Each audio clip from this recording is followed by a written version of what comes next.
Hello అందరికీ, ఎలా ఉన్నారు? ఈరోజు నేను కీర్ చేయబోతున్నాను. కీర్ వచ్చేసి కొర్రలతో చేస్తున్నాను. దీన్ని ఇంగ్లీష్లో ఫాక్స్టైల్ మిల్లెట్ అంటారు, హిందీలో కాంగ్లీ అంటారు, తమిళ్లో తినే అరసి అంటారు. ఇది చాలా మంచిది హెల్త్కి మనకి. దీంతో కీర్ చేస్తాను ఈరోజు. ఎలా చేద్దాం చూద్దాం, మరి రండి.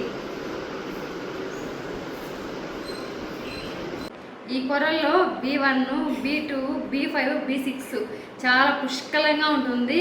మన ఇమ్యూనిటీని బాగా పెంచుతుంది. మరి ఇలా ఇమ్యూనిటీని పెంచే కొర్రల్ని ఎలా కీర్ చేసుకో చూద్దామా, రండి. దానికి ఏమేమి కావాలో చూద్దాము.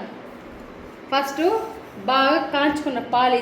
ఇది వచ్చేసి నేను ఫుల్ క్రీమ్ మిల్క్ తీసుకున్నాను.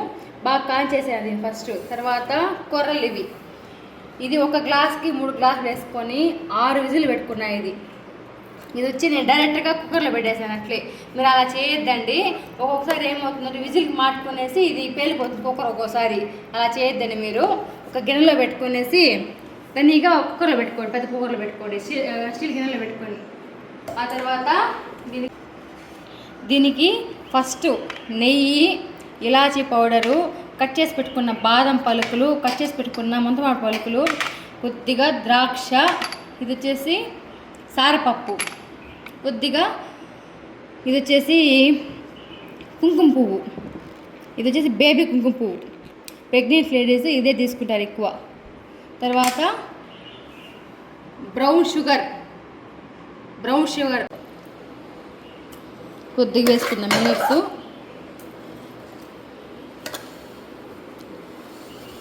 దీంట్లో ఇప్పుడు పాలు పోసేద్దాం.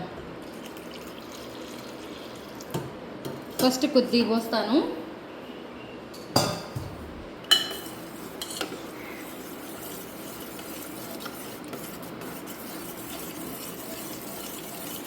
కొర్ర బియ్యాన్ని పాలు కొద్దిగా వేసి ఇలా మిక్స్ చేసుకోవాలి. ఫస్ట్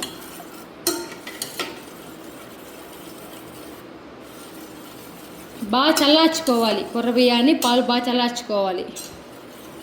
ఇప్పుడు చూడండి, ఈ థిక్నెస్ పెట్టుకున్నాను నేను. ఎలా ఉంటుంది థిక్నెస్. దీంట్లో చక్కెర వేయాలి. ఇప్పుడు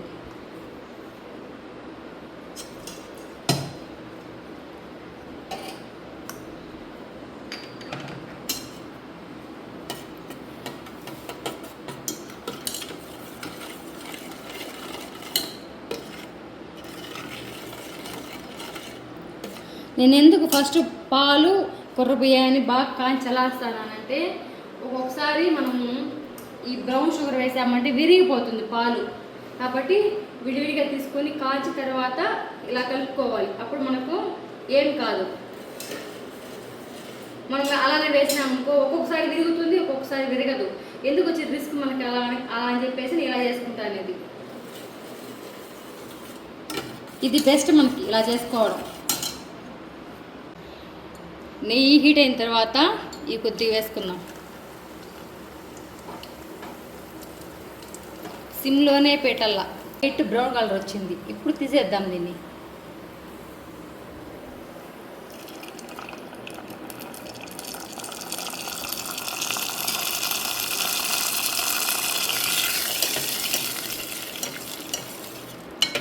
ఇట్లా కలిపేసేయాలి తొందరగా. ఆ వేడికి మళ్ళీ విరిగే ఛాన్స్ ఉంది పాలు. కొద్దిగా నెయ్యి వేసి జీడిపప్పు వేద్దాం.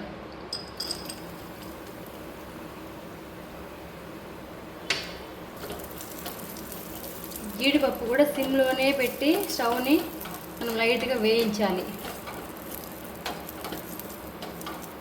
చూడండి, అప్పుడే మాడేదండి. వేయండి, తీసేద్దాం. తీసి నీళ్ళు వేద్దాం.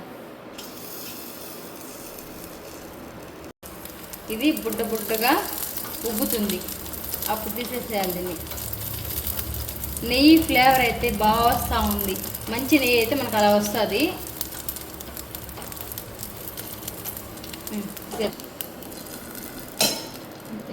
ఆఫ్ చేసేసి ఈ చిన్న గిన్నె హీట్ ఉంటుంది కదా, అట్లే అదే సరిపోతుంది. సారపప్పుకి నెయ్యి కూడా వేయాల్సిన అవసరం లేదు.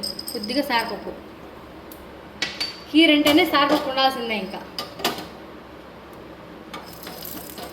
లైట్గా అట్లా అస్సగా తగిలితే చాలు. దీనికి దింపేయచ్చు. ఇంకా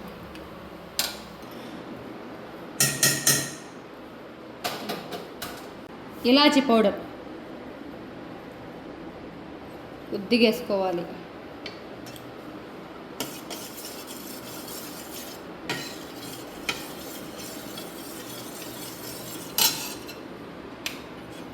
అంతే, కీర్ రెడీ అయిపోయింది. ఇప్పుడు మనం దీంట్లో బ్రౌన్ షుగర్ వేసాం కదా, ఇప్పుడు చూసుకోవాలి తీపి సరిపోయిందా లేదా అనేసి. మనం ఎంత తింటామో అంత తీపి వేసుకోవచ్చు.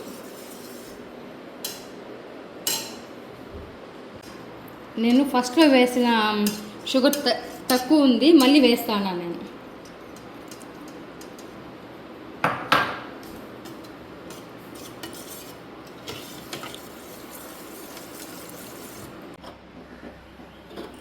స్టవ్ అంటించుకొని దీంట్లో మంచి ఇంకా ఫ్లేవర్ రావాలంటే మనకి కొద్దిగా పాలు వేసి బాగా కాగాలి. పాలు కాగిన తర్వాత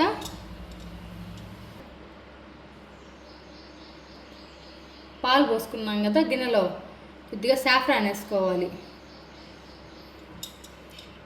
కీర్కి ఇంకా టేస్ట్ ఇస్తుంది, కమ్మగా ఉంటుంది, ఆ అరోమా బాగుంటుంది.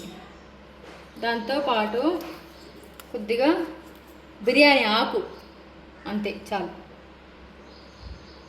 5 నిమిషాలు బాగా కాగింది పాలు. సాఫ్రాను బిర్యానీ ఆకు వేసి కాంచినాం కదా, ఇప్పుడు ఈ బిర్యానీ ఆకు మనం తీసేసేయాలి పక్కకి. మనకి దీని అరోమా అంతా పాలలోకి వచ్చేసి ఉంటుంది, తీసేయాలి.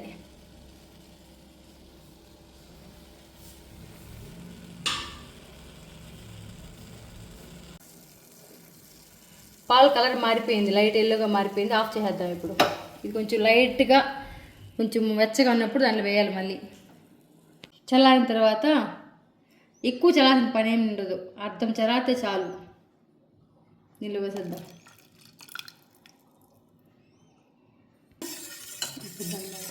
బిర్యానీ ఆకేసాం కాబట్టి మంచి ఫ్లేవర్ వస్తుంది ఇంకా. అది ఇలాంటి మిల్లెట్స్తో అన్ని రకాలు చూడాలంటే మన ఛానల్ సబ్స్క్రైబ్ చేసుకోండి, మీ ఫ్రెండ్స్కి షేర్ చేయండి.